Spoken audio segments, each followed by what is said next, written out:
Ako každý rok, aj tento rok sme sa zúčastnili konferencie Inkobos 2024, ktorá okrem iného, okrem samotnej konferencie prináša aj nejakú ukážku ochranných pracovných pomôcok.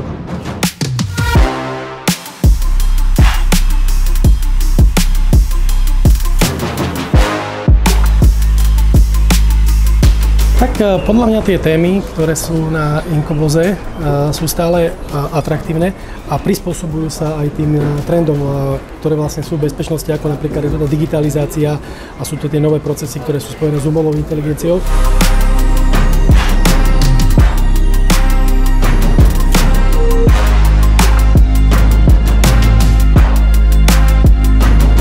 Pracujeme s rôznymi komponentami, ako môžete vidieť, s flexibilnými bariérami, napríklad s ergonomickými rohožami, s podlahovým značením.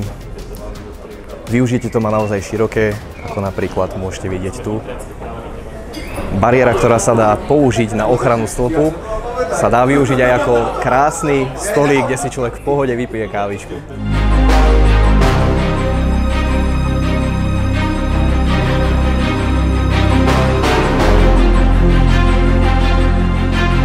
Pre mňa pokrok je napríklad aj v tom, že ste zaviedli inováciu.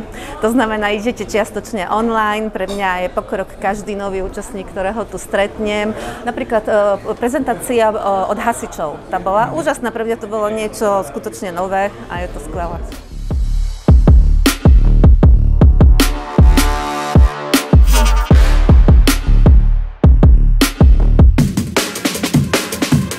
Táto konferencia určite má veľký prínos aj pre hasičský záchranný zbor.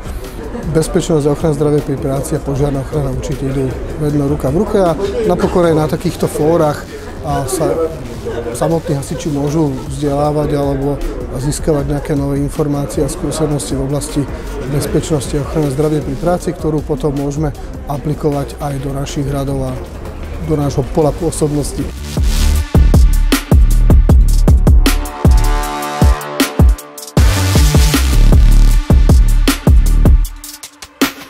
No a samozrejme, čo je pozitívum, je aj to, že aj napriek teda tým 10 rokom fungovania tejto konferencie stále dokáže prilákať ľudí zo všetkých oblastí tej bezpečnosti práce, či už sú to teda zástupcovia štátnych dozorov, ľudia z bezpečnosti práce, ale teda sú to aj ľudia, manažéri, riadiaci pracovníci, ktorí sa o tú bezpečnosť pri práci zaujímajú.